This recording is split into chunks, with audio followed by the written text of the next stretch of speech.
ke Mas Toto. Tadi juga Mbak Erin udah nyinggung soal pendidikan ya.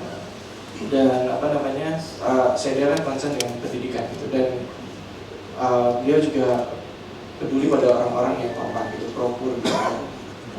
Kalau Pak Toto melihat perjalanan karirnya Pak Seda mulai dari Menteri Perkebunan, Menteri Pendidikan, Menteri Pertanian, kemudian juga transportasi, dan kemudian berkiprah juga di dunia pendidikan Atma Jaya gitu.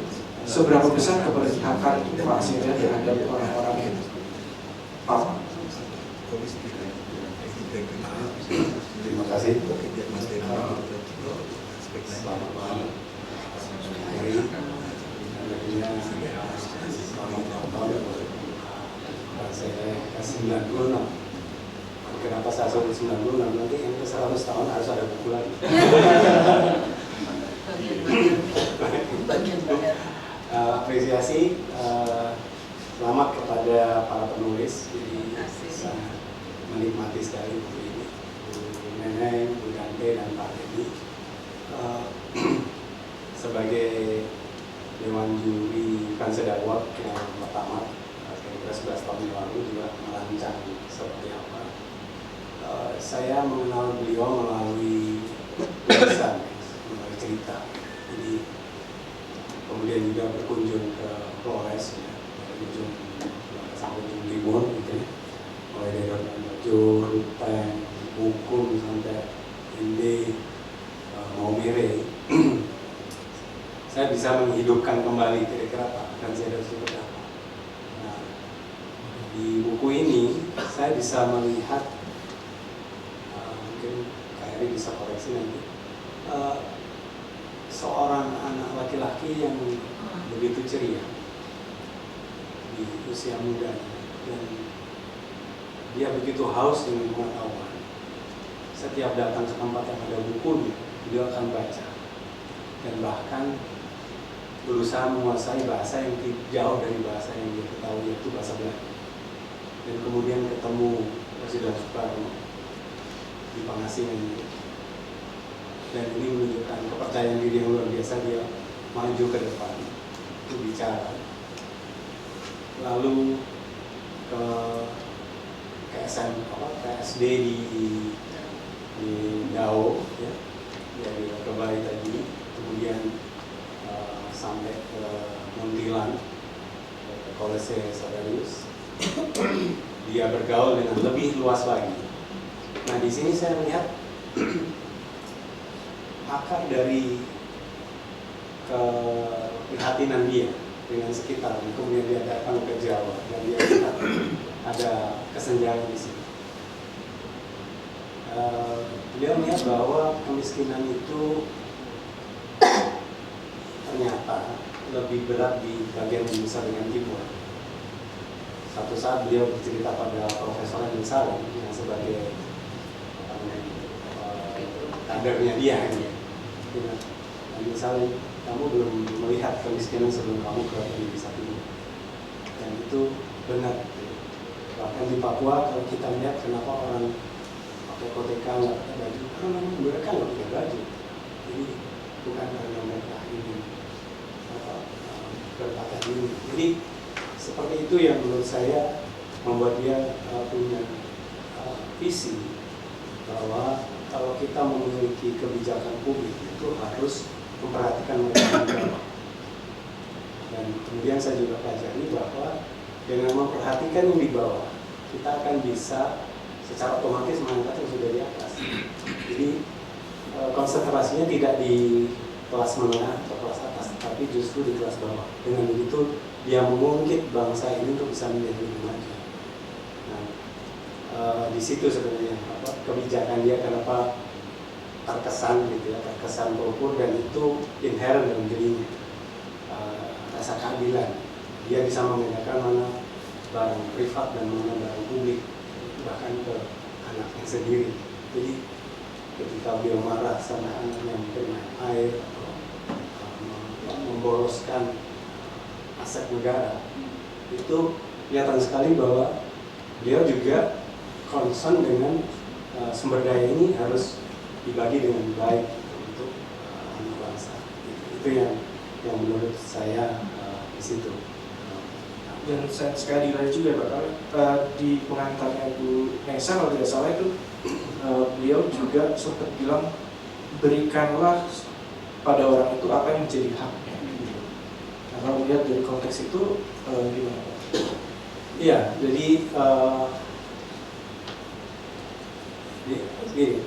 tidak hanya sekedar berikan pada hak apa yang orang itu, tetapi bahwa setiap orang itu punya hak untuk bahagia. Satu kali lagi cerita bahwa dia meninjau suatu tempat dan melihat pedagang jualan pisang kalau tidak salah. Pisang itu dibeli semua, gitu. Udah teman-temannya itu bilang, ya kita nggak bisa makan pisang seperti ini, gitu. Tapi dia bilang tidak apa-apa supaya dia segera pulang dan kumpul kembali dengan keluarganya. Jadi itu yang menunjukkan dia setiap orang itu punya hak untuk bahagia, tidak hanya yang kaya. Jadi itu yang menurut saya yang bagus dari visi beliau. Satu lagi nih Pak, sebelum kita bergeser, yang salah satu yang menjadi lambangnya Franseda Foundation itu kan jembatan. Dan Bu Eri sempat cerita bahwa Pak Franseda itu adalah pembangun jembatan gitu antara orang yang identitas berbeda, sukunya berbeda, agamanya berbeda. Satu kuncinya adalah cinta pada tanah air. Kalau Pak Toto melihat Pak figur atau value Pak Franseda sebagai pembangun jembatan itu, apakah itu juga dilihat oleh Pak Toto juga? Lagi saya dari buku ini saya bisa menyelami masa kecil beliau. Jadi beliau menjadi jembatan itu sejak kecil. Jembatan itu begini, jadi dia, bayang saya kalau saya bergaul dengan dia sekarang, ya, ketika dia masih muda, misalnya di Muntilan, ya, di Jogja, di Surabaya, bayang saya itu dia ini anak kecil yang mungkin kulitnya nggak hitam gitu, dan tidak bisa bahasa Jawa. Can you imagine dia berada di lingkungan yang sangat asing buat dia, tetapi dia bisa mingle.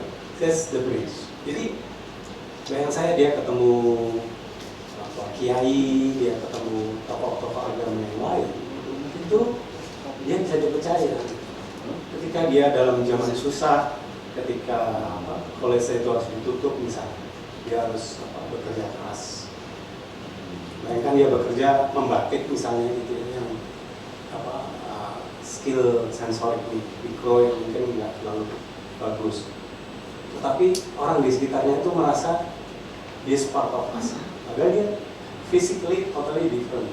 Tetapi kenapa? Karena pembawaan dia, kepribadian dia. Nah, itu yang menurut saya dia bisa diterima melintasi semua rejim, mulai dari Soekarno, Soeharto, reformasi sampai Pak SBY sampai Bung. Gak mudah orang seperti itu bisa diterima semua orang. Bahkan dia datang ke Nguruki, ke tempatnya Syekh Basir. Kalau bukan Franseda nggak mungkin. Karena orang melihat dia sebagai orang yang tulus.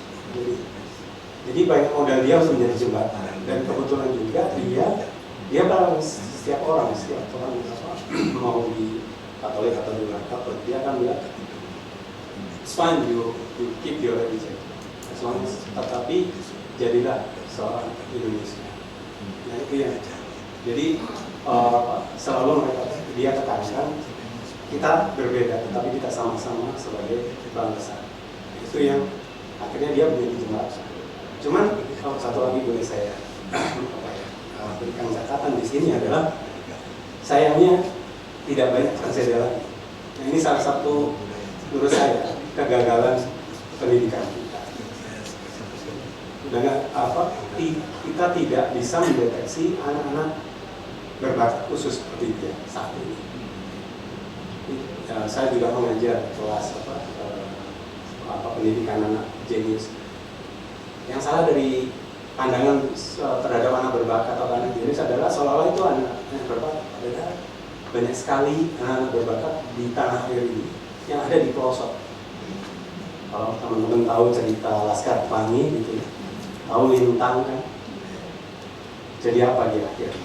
ketika bapaknya meninggal di Irak. Jadi super truk. Padahal dia sebenarnya bisa menjadi ahli nuklir. Pendidikan kita tidak bisa mendeteksi itu. Itu yang pendidikan kita miss Franseda. Jadi kalau bisa dibilang koreksi, itu saya kira koreksi sistem pendidikan kita agar lebih baik dalam mendeteksi anak-anak berbakat di seluruh tanah. Kalau tidak lihat dari sisi berbakatnya untuk menjadi jembatan gitu, kalau kita ingin menelurkan orang-orang yang setidaknya dia punya pandangan bahwa berbeda itu tidak apa-apa, karena kita lihat semua orang punya banyak perbedaan tetapi ada satu kesamaan.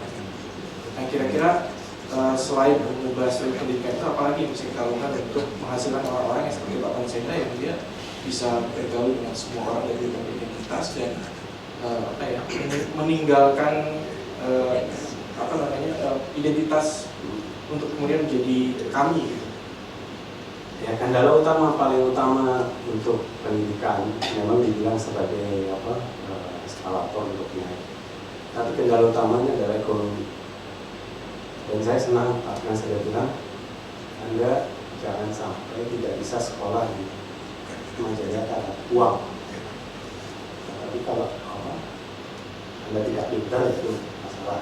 Tapi kalau Anda pintar tetapi Anda tidak punya uang dan tidak bisa kuliah di sana saya apa promosi dikit Pak. Ya. Maka itu sesuatu misalnya saya suka dengan ungkapan bisa nggak itu diterapkan di seluruh Indonesia. Anak-anak sekalian, kalau Anda pintar tetapi terhambat oleh ekonomi, bilang ke saya. Nah, itu maksudnya. Jadi itu salah satu untuk mendeteksi bakat-bakat khusus yang tidak terjaring oleh sistem ini. Terima kasih banyak Pak Toto. Tadi Pak Toto sempat menyinggung juga soal yang penting cinta tanah air gitu. Nah, saya ingat Monsinyur Sukarno kan bilang 100% Katolik, 100% Indonesia. Nah, sekarang kita beralih ke Romo Madi. Romo kalau gereja Katolik itu melihat kiprah dari Pak Franseda terhadap bangsa dan gereja itu seperti apa?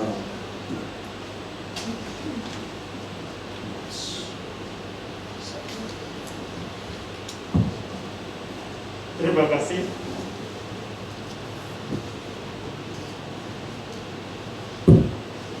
Terima kasih untuk pertanyaannya. Saya mau mengulang. Pinjam sebentar. Ini beratnya 1 kilo 1 ons. Iya. Nanti kalau disuruh bayar gimana?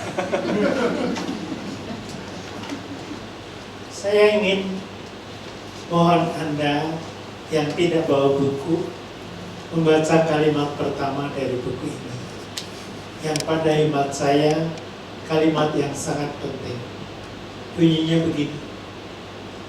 Rumah adalah tempat di mana seseorang dipersiapkan sejak lahir untuk bisa berperan dengan baik di dalam kehidupan bermasyarakatnya kelak.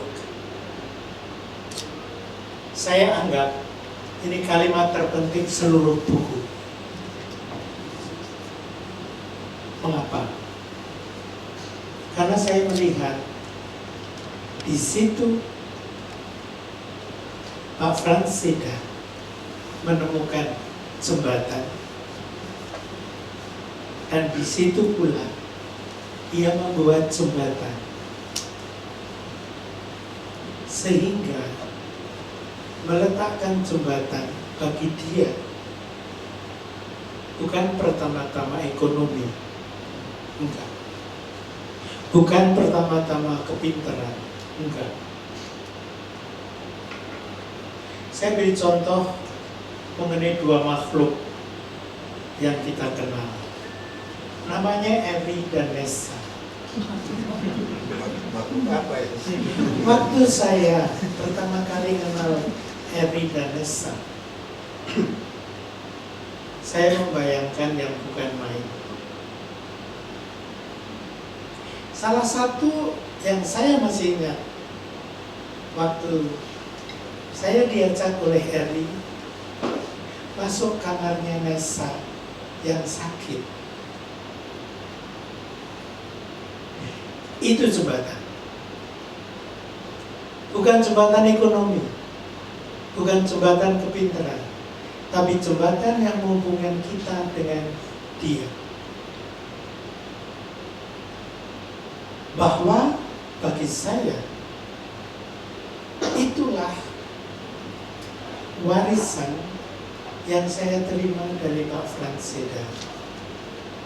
Baik sesudah membaca buku ini dengan kalimat pertama yang sangat penting itu, maupun setiap kali saya berjumpa dengan Pak Franseda.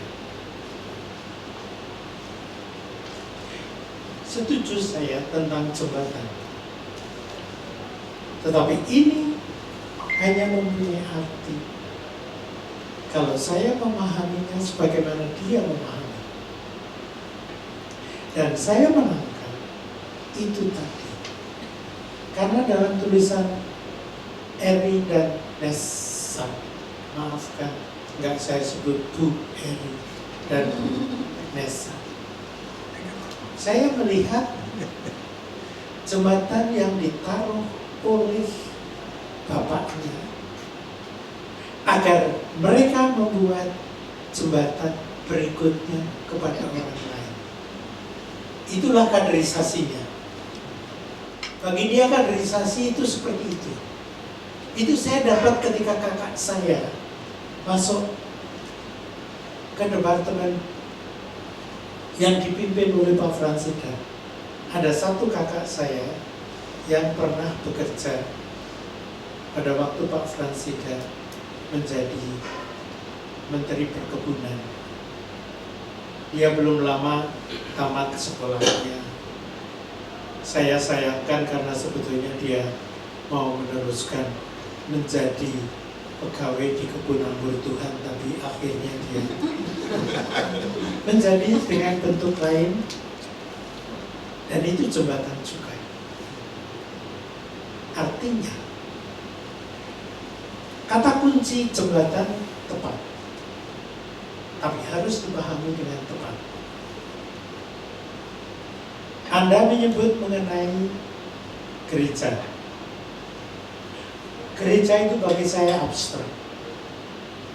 Gereja yang konkret nih, maaf, saya sebut ini Terima kasih. bagian dari orang Flores yang tadi dibilang miskin ya, ya. Tapi dia beberapa waktu yang lalu menawarkan kepada saya, dia rumahnya di Jakarta Selatan, menawarkan kepada saya menjemput saya yang rumahnya di Jakarta Pusat untuk dibawa ke sini, dan tadi berantakan. Tapi poin saya bukan berantakannya, bukan. Poinnya bukan berantakannya, tetapi bahwa sebetulnya saya sudah 1 abad tidak ketemu dia, tapi dia menawari. Itu jembatan, yaitu, maaf saya katakan, cinta kasih. Dan itu ada dalam cerita itu, tapi itu jangan disebutkan sebagai sesuatu jembatan material, juga bukan finansial. Saya membaca ini sebagai sesuatu yang Katolik. Maaf, saya pakai istilah Katolik, dan saya ngomongnya bahasa Indonesia, karena kalau saya pakai bahasa yang lain udah berubah artinya. Katolik asalnya adalah kata holos, yaitu menyerapi semuanya. Itu Katolik. Itulah Franseda, meresapi semuanya. Maka sekarang saya protes dia. Saya nggak setuju menyebut Flores miskin. Saya sudah sampai Flores pada tahun 1987 mendarat di suatu bandara yang kalah baik dibandingkan dengan halte Steller di situ. Tapi atine orang Flores ini loh, atine yang tadi diomongkan dan atine hatinya Mbak kepada adik dan juga Pak Franz kepada orang-orang yang ada dalam tempat-tempat dia ditugasi, termasuk yang di situ tidak terlalu dimasukkan, tetapi saya anggap penting bahwa dia belajar ekonomi di Tilburg, dan ini bukan sepele. Dia tidak belajar ekonomi di Hong Kong, Shanghai, atau entah di New York, enggak, di Tilburg. Dan Tilburg terletak di Nederland bagian selatan. Kenapa saya itu sebutkan? Di situ juga tidak disebut dalam buku. Padahal ini sangat penting. Karena Nederland bagian selatan adalah daerah terjajah. Karena Nederland bagian utara jauh lebih kaya. Dan yang dijajah adalah yang selatan. Ini sangat penting untuk zaman itu. Dan ini berpengaruh pada seluruh cara Bung Hatta dan Franz Seda mengembangkan dirinya, membangun jembatan. Yaitu bukan jembatan ekonomi, maka dia tidak menginginkan anaknya cepat pintar, anaknya cepat kaya. Enggak. Dia tidak model menteri pendidikan yang supaya segera pintar dan segera, bukan. Tetapi supaya jadi pribadi yang baik. Itu jembatannya. Maka saya menyebut warisan Pak Franz Seda adalah manusia. Sayang Nessa nggak ada, tetapi Mbak Yunya, Eri dan Nessa adalah warisan yang berupa jembatan konkret, personal and Catholic. Maafkan, Katolik bukan dalam arti Katolik Roma, bukan. Tetapi Katolik dalam arti menembus segala-galanya, meresapi segala-galanya. Maka saya anggap seni memang baik disebut wastra. Tapi salah satu yang sangat saya rasakan di Flores adalah nyanyian. Bahasa. Hampir setiap kampung punya bahasa sendiri. Ada jembatan di mana mereka mau berkomunikasi. Itu poin kedua yang mau saya sebut pada Pak Franz. Bisa berkomunikasi. Bukan komunikasi dengan mulut, tapi dengan berbagai macam hal. Syukurlah bahwa dia dilahirkan di Flores. Karena dengan demikian dia dilahirkan persis sama seperti Paus Fransiskus. Karena Paus Fransiskus ini dilahirkan di suatu desa yang namanya Flores di Argentina. Dan semangatnya cocok. Coba, kalau dia mengajak diadakannya konsili atau apa namanya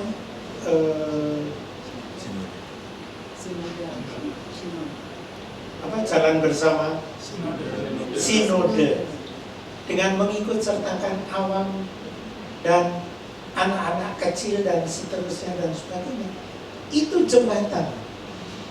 Karena di dalam gereja Katolik biasanya dikatakan ada tembok antara klerus dengan non klerus. Dia mau jembatannya kayak gitu. Jadi ini adalah ide tentang jembatan, tapi jangan sampai jembatan dipojokkan pada jembatan politik, jembatan ekonomi, jembatan finansial, dan sebagainya. Itu akan merusak ide yang diwariskan Pak Franseda. Maka, bagi saya, Pak Franseda memberi warisan tentang bagaimana berkomunikasi. Kalau Anda sekarang melihat berbagai macam kritik, juga di Kompas, apalagi di Tempo, yang dikritik adalah nggak ada komunikasi antara kementerian dengan kementerian. Begitu kan? Ya kan? Ya itu, nggak ada jembatan. Administratif ya. Coba kalau yang ini sekarang guru-guru dan sebagainya ditanya, apa beban paling berat guru-guru sekarang? Administrasi. Ada 8 kilogram laporan yang harus ditulis oleh seorang dosen untuk naik pangkat. Ini hanya kecil. Dan dengan demikian dianggap, oh dosennya sudah bisa naik pangkat, oh program studinya bisa naik. Bukan itu ininya. Maka dari itu saya senang sekali ketika pada suatu waktu saya juga diajak lagi mengunjungi Nessa waktu itu di rumah sakit, yang tadi itu di rumahnya. Nessa waktu itu baru sakit dan dia cerita mengenai bagaimana kencing dan sebagainya. No problem bagi saya. Ya toh, ceritanya mengenai bahwa sekarang sudah bisa begini. Ini adalah jembatan komunikasi. Ini bagian yang oleh Pak Franseda dalam 3 departemen atau kementerian waktu itu bisa dicoba dilakukan.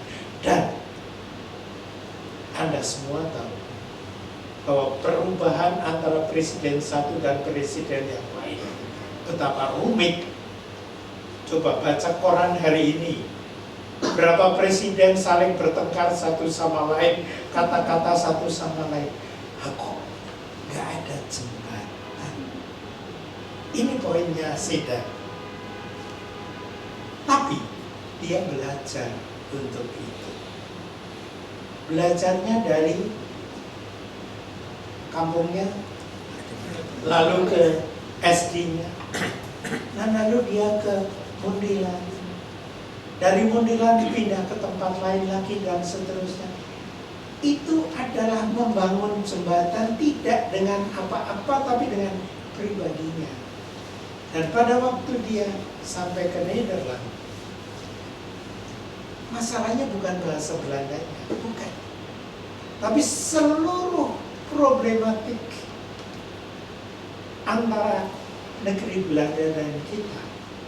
Dan bagi yang namanya Belanda itu kalau mikir Indonesia itu bukan NTT apalagi Franseda, bukan. Tetapi Jakarta, Bandung, Ambon, Medan, Ruteng nggak dikenal. Saya pun juga baru kenal ketika saya harus dioperasi, harus diopname di Ruteng. Tapi poin saya adalah dia adalah manusia nasional, Franseda. Tetapi nation bukan dalam arti berbagai macam hal, tetapi nation dalam arti hati. Dan di situ ada budaya. Maka dari itu kebudayaan Flores saya temukan bukan dalam Vaster.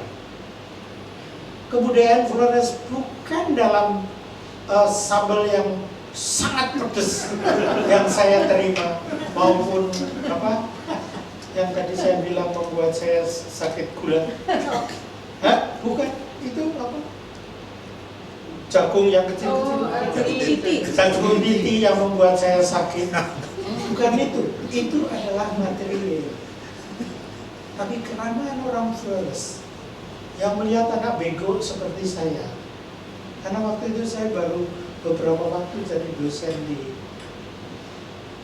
Jakarta, lalu harus ke sana. Nggak ngerti apa-apa. Nasionalisme yang dari hati, bukan dari teori. Dan itulah dia menciptakan kader. Dengan maaf, mungkin Pak Seda tidak berusaha menjadikan anaknya wakil presiden atau presiden. Tapi itu kader yang membuat jembatan. Coba, ini orang kayak gini, maaf, Heri. Orang kayak gini itu pengurus yayasan STF Driarkara. Ya toh? Masih kan? Masih mau kan? Yang mau saya katakan, itulah jembatan. Dengan demikian saya sampai kepada jembatan yang terakhir, namanya jembatan spiritual. Jembatan spiritual tadi saya kaitkan dengan Paus Fransiskus, yaitu orang yang mau mengajak siapapun beriman. Agamamu lain terserah, tapi percaya kepada Allah dan Tuhan.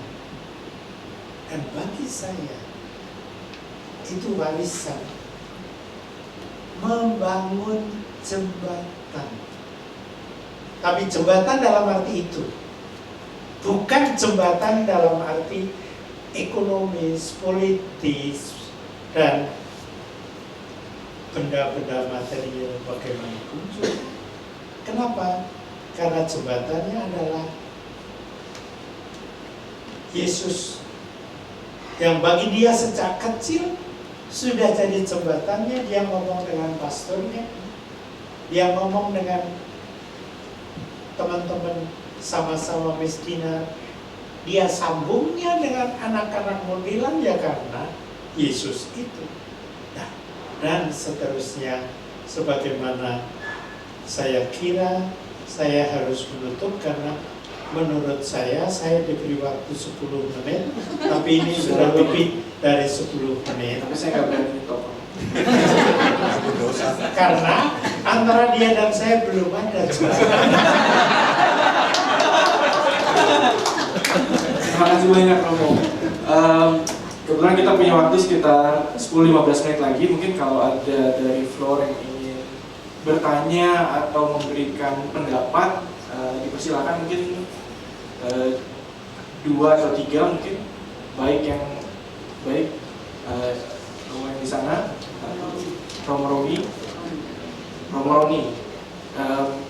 Silakan Romo. Terima kasih, selamat sore, salam damai sejahtera untuk kita semua. Saya hanya ingin menyampaikan yang tadi diminta oleh sahabat saya Budante, ya,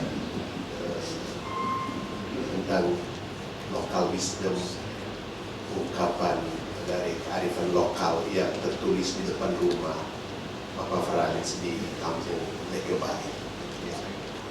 Itu memang sebuah pewarisan nilai-nilai luhur budaya dari para leluhur, dan dari situ kita bisa langsung membaca etos kerja dari Bapak Frans yang kemudian menjadi jembatan,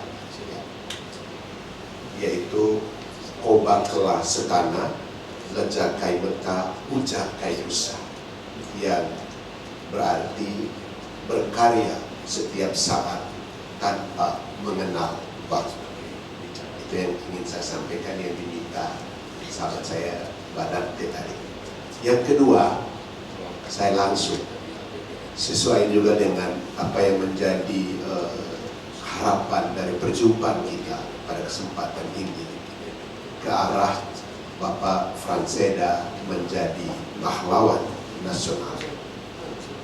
ketika pertama kali buku ini dibedah, saya salah satu yang diminta dari teman-teman komunitas kami, penerbit buku Kompas, ada Mas Patris di sini.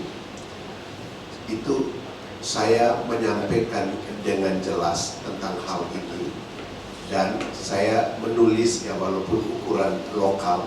Saya menyambung yang Ibu Hermin Yekleden sampaikan tadi, koran di Flores, harian umum Flores Post, Bapak Franseda menjadi pahlawan nasional.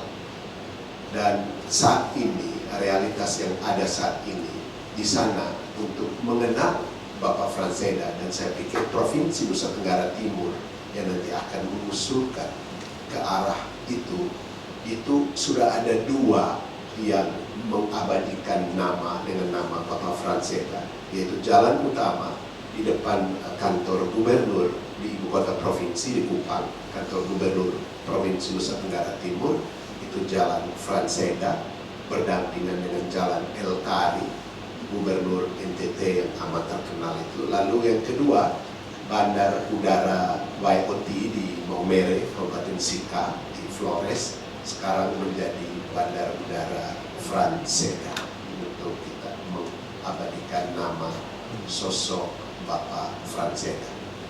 Dan saya pribadi dan juga dengan komunitas dalam kapasitas sebagai ketua Ikatan Alumni Lembaga Ketahanan Nasional Lemhanas Provinsi NTT, kita sudah dalam diskusi dengan teman-teman di Provinsi NTT untuk perjuangan ke arah itu, penetapan negara Bapak Franseda menjadi pahlawan nasional. Saya kira ini saja yang ingin saya sampaikan. Ada lagi dari floor yang ingin menyampaikan sesuatu atau juga bertanya, atau yang dari Zoom mungkin?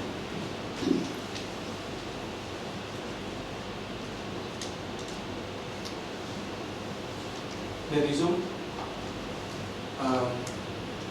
Tidak ada, oke, baik.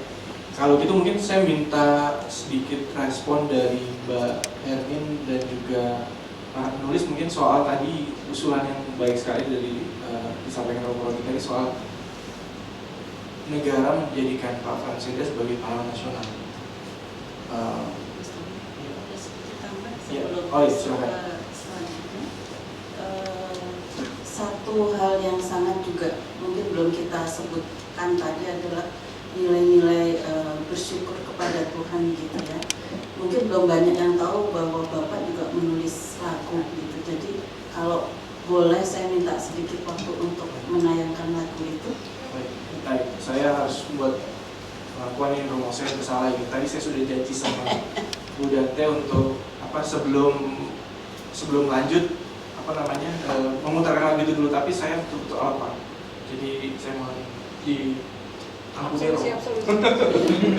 Jadi mungkin bisa diputarkan lagi. Lagu ini kata-katanya ditulis oleh Bapak. Itu jelas banget apa yang ada, perjuangan yang Bapak lakukan buat negara maupun buat dunia gitu ya.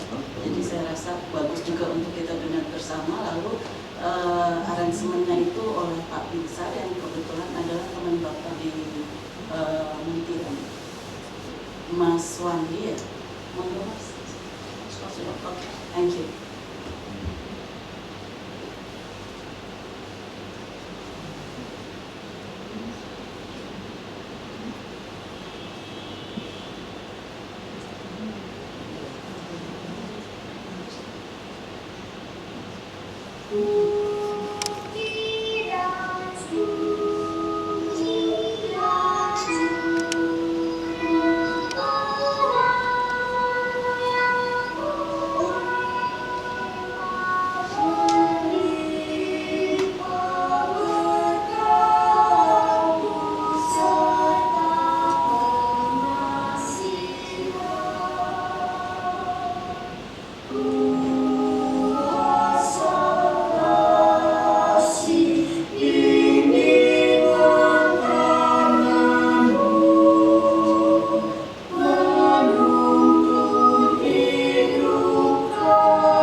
Ibu saudara sekalian, sekarang sudah 7:30. Sebelum kita menutup perbincangan kita, saya ingin menyarankan waktu sekitar 2 sampai 3 menit mungkin kepada para penulis maupun penanggap untuk memberikan closing statement. Itu kira-kira apa yang bisa kita bawa pulang dari perbincangan kita hari ini. Mungkin saya serahkan ke Ibu dulu atau Ya, terima kasih. Kami betul-betul merasa bahwa Bapak Franseda itu berkarya, bekerja sampai akhir hayatnya itu di tanah air dan hukum. Terima kasih. Terima kasih. Kemudian saya mohonkan kepada Romo untuk memberikan sepatah dua patah kata untuk closing statement.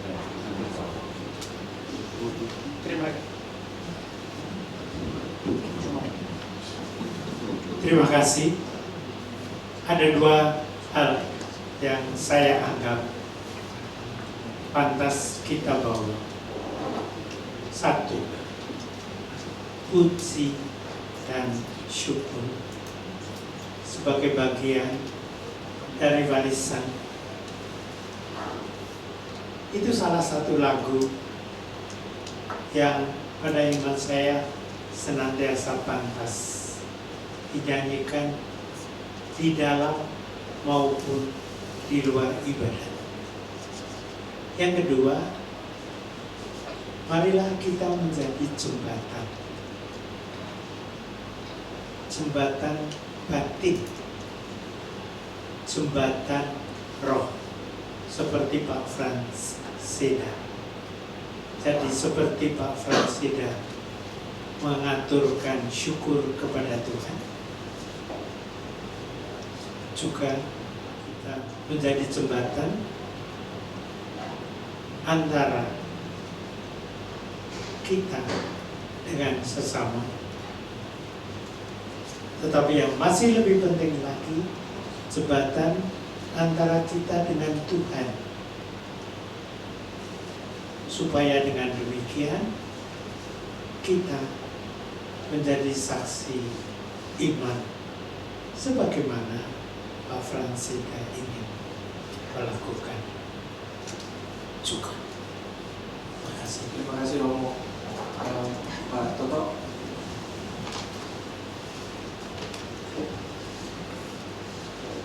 Terima kasih Mas Andori.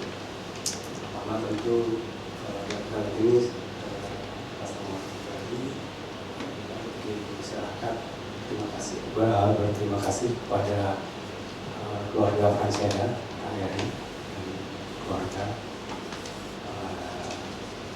Thank you for the service. Karena beliau berjasa besar sekali. Juga kepada teman-teman Franseda Foundation, Pak Steve, juga turut berduka cita atas wafatnya Ibunda. Dan juga mungkin Mas Willem dan juga dari Ibunda angkatnya juga barusan pulang di Palembang. Tentu buat para panitia, Mbak Irin dan teman-teman panitia yang lain, saya kira acara seperti ini mengangkat kembali cerita-cerita tentang para pendahulu kita yang luar biasa, itu perlu dihidupkan. Jadi narasi bahwa kita adalah bangsa yang majemuk dan tapi juga bersatu, saya kira itu penting terus dihidupkan agar anak-anak kita tidak melihat kita itu tersegregasi, terpisah-pisah. Saya kira itu dari saya. Terima kasih. Terima kasih Pak Toto. Mbak Erin, silakan dari. Ya, terima kasih. Saya izin memberikan closing dengan satu call background saya sebagai orang media, boleh ya izin ya. Terima kasih untuk semua input, semua masukan, semua sharing para penulis yang sudah melahirkan buku ini, KRI yang sudah, dan Franseda Foundation dan teman-teman yang sudah menghimpun kita pada petang hari ini. Tetap dengan bersyukur, Romo, Pak Termadi, Tapi syukurnya wartawan itu tetap pengen minta gitu ya, itu syukurnya wartawan. Jadi saya ingin meng-underline bersama satu quote yang menurut saya penting bila kita ingin mengejawantakan, mengelaborasikan beliau untuk bangsa. Jadi saya mengundang kita untuk menghimpun semua permata hidup beliau dan menuliskan sekali lagi, entah menuliskan secara harafiah atau menuliskan dalam hidup kita masing-masing ya. Tapi kalau ini call-nya untuk suatu buku ya, tentu saja kita menuliskan kembali suatu buku, suatu kitab dengan objektif, kaya, substansial, faktor-faktor terpenting yang secara konstitutif ya, membentuk diri Franseda sebagai seorang ekonom, politikus, pendidik, tokoh pejuang, negarawan, dan di atas segalanya seorang manusia, anak nusa bunga yang menjadi putra terbaik Indonesia. Mohon tepuk tangan. Dan tradisi jurnalisme ya, tradisi jurnalisme mengenal satu adagium klasik yang bertahan menembus zaman, menembus segala gelombang digitalisasi yang menempatkan kecepatan sebagai raja. Ini nembus dia ya. Adagium itu adalah the story tells itself. Nah, hidup Franseda dalam hemat saya adalah sebuah siaran yang mampu bercerita dengan kaya. Ya. Bercerita sendiri, hidupnya sudah bercerita. The life tells itself. Tanpa kita harus panjang lebar melukiskannya. Tapi kita semua di ruangan ini dan saya rasa bangsa ini ya, perlu melakukannya untuk Indonesia, untuk masa depan generasi-generasi yang mendatang, menulis kembali, karena generasi yang mendatang itu perlu belajar dari akar yang kuat, akar yang teguh, akar yang menumbuhkan. Salah satunya adalah provinsi. Baiklah Bapak Ibu, saudara-saudara sekalian, kita sudah sampai di penghujung diskusi kita. Saya tidak akan menyimpulkan lagi karena masing-masing narasumber dan juga penulis sudah menyampaikannya. Tapi mungkin satu yang bisa kita bawa pulang adalah bagaimana membangun jembatan yang tidak hanya soal jembatan politik, ekonomi dan sosial, tapi juga jembatan yang berbasis pada spiritual, kemudian juga komunikasi dan juga jembatan cinta kasih. Dan tadi advokasi dan agitasi dari Mbak Hendri juga untuk kita melanjutkan apakah menulis buku yang lebih serius, tetapi juga membuat semacam peta jalan bagaimana kemudian bisa sampai ada seorang Pak Franseda gitu ya. Semoga nanti ini nyambung yang Pak Toto bilang, sekarang 96, mudah-mudahan dalam waktu 4 tahun lagi jadi bukunya. Saya menutupnya dengan itu. Terima kasih banyak, selamat malam, salam sejahtera untuk kita semuanya. Saya kembalikan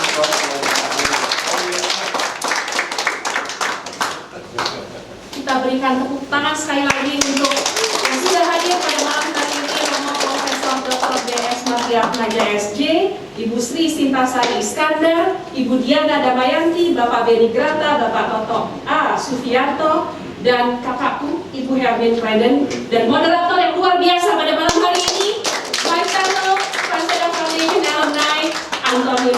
Terima kasih atas kehadiran partisipasi Bapak dan Ibu sekalian. Dan there is a token of appreciation, something from Franseda Foundation, which I hope Ibu Eri berkenan untuk memberikan kepada masing-masing panelis yang ada di depan dan juga kepada moderator kita. Monggo Ibu Eri.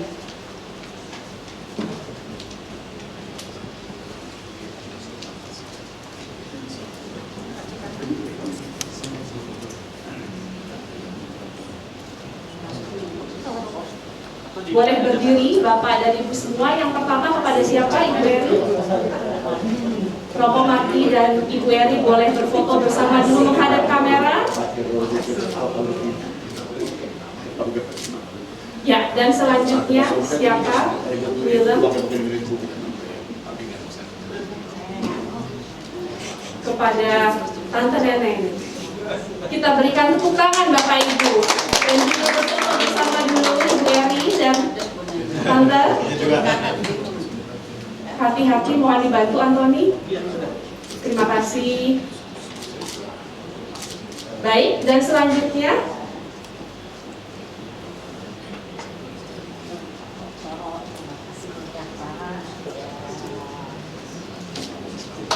terima kasih Bapak. Oke. fotonya sudah dapat tadi ya? Atau diulang lagi? Diulang lagi katanya Ibu, sebentar belum dapat. Terlalu cepat tadi Bapak Ibu. Oke, terima kasih. Kita berikan tepuk tangan. Masih ada untuk Kakak Hermin. Terima kasih Kak. Foto dulu ke kamera. Kakak dan Ibu Eri. Kakak dan kakak. Kakak dan kakak. Ungu dan Ungu. Terima kasih. Baik, dan selanjutnya kepada Tante Dante dan Ibu Eri, jangan lupa untuk menengok juga ke kamera. Ya, ini semua instagramable ya Bapak Ibu. Penting untuk zaman now. Dan yang terakhir, last but not least, terima kasih Bapak. Oh, masih ada Antoni. Tidak terlupakan. Beda kategori, moderator. Mas moderator kita pada malam hari ini. Terima kasih Antoni. Semoga tidak kapok. Kakak pasti akan kita hubungi kembali. Oke Bapak Ibu, terima kasih sekali lagi semua yang sudah membuat acara ini begitu luar biasa, begitu hangat, dan semoga Bapak Ibu juga bisa pulang membawa banyak faedah pada dan dalam diskusi pada malam hari ini. Thank you all. Dan saya harus mengucapkan terima kasih kepada Franceda Foundation karena tanpa Franceda Foundation acara ini tidak mungkin terselenggara. Dan ini baru yang pertama untuk acara-acara kita yang selanjutnya. Tadi saya menengok di ruang Zoom ada Dolph Poyers, Board of Trustee of the Franceda Foundation. Thank you so much, Dolph, for your participation in being in Zoom, for your extended support for the Franceda Foundation, for being here with us through Zoom from the Netherlands. Terima kasih sekali lagi kepada juga Bapak Stefanus Ginting dan juga kepada Ibu Eri Seda yang membuat semua ini bisa terselenggara dengan baik. Monggo dapat duduk Bapak dan Ibu sekalian dan juga Bro Antoni. Masih ada beberapa pengumuman sebelum kita usai. Saya punya PR dari William Turpin, sesama panitia saya. PR-nya banyak Bapak Ibu. Mohon bersabar sedikit. Yang pertama adalah dalam rangka proses pengajuan almarhum Franceda sebagai pahlawan nasional, Franceda Foundation akan kembali mengadakan acara di tempat ini, di tempat yang sama. Jamnya belum tahu jam berapa Bapak Ibu, tetapi tanggalnya sudah pasti. Tanggal 30 November 2022 di tempat ini. Nah, untuk mengetahui kapan jamnya dan acaranya apa saja, kami dari Franceda Foundation menyediakan tempat. Tetapi acara ini berkoordinasi langsung dengan pemerintah Republik Indonesia untuk proses Pak Franceda menjadi pahlawan nasional. Kami ingin Bapak Ibu kembali hadir pada tanggal 30 November. Kita berikan tepuk tangan. Saya mohon izin juga sebentar untuk boleh mentranslasikan berita baru saja. For those who are still joining with us from the Zoom session, from all over the world, from all over Indonesia and also from the Netherlands, don't forget to be with us again on the 30th of November. What time? Where? Where it's here. Still here at the Franceda Collection at the Atmajaya University. What time? Please do follow our IG at Franceda Foundation so you can join us again on the 30th to see the process in which Franceda Foundation will hopefully then be one of the national heroes of the Republic of Indonesia. Itu pengumuman yang pertama. Yang kedua, PR saya dari Willem adalah untuk mengumumkan bahwa seperti yang sudah saya katakan tadi di awal acara, ini hanya yang pertama setelah pandemi, acara offline. Kami berharap Anda akan mendukung kami untuk acara-acara yang selanjutnya, acara-acara Franceda Foundation yang selanjutnya. Dan per 2023, Franceda Foundation, kata Willem di sini, akan rutin mengadakan diskusi.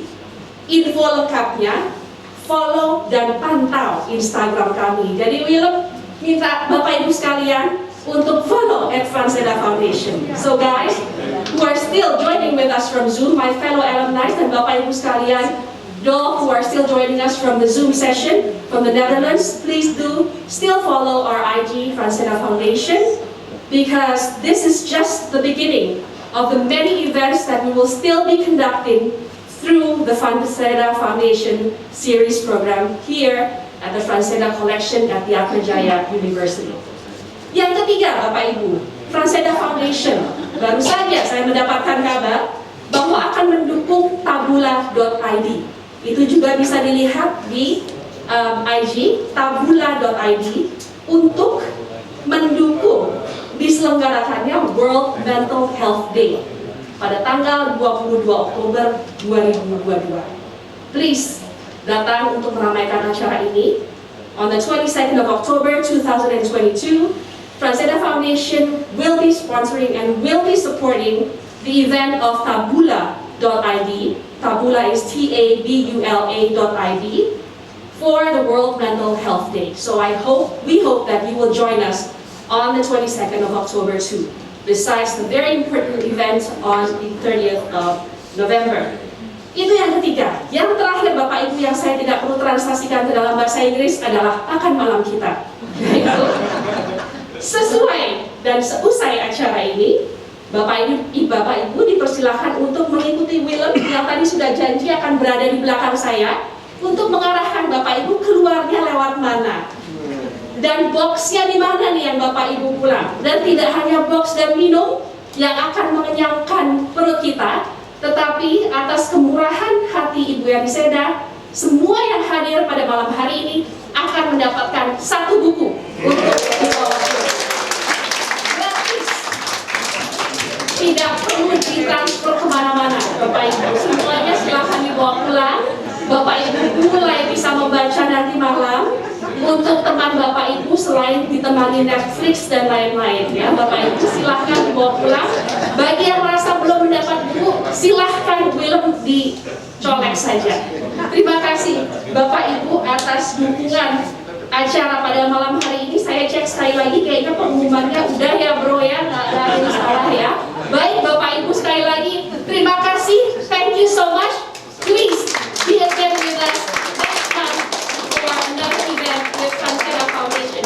Thank you so much for those who are here with us at the Franseda Collection, and thank you so much for everyone who are in the Zoom session. Good night, and for the Netherlands, good afternoon, enjoy your day. Goodbye, God bless.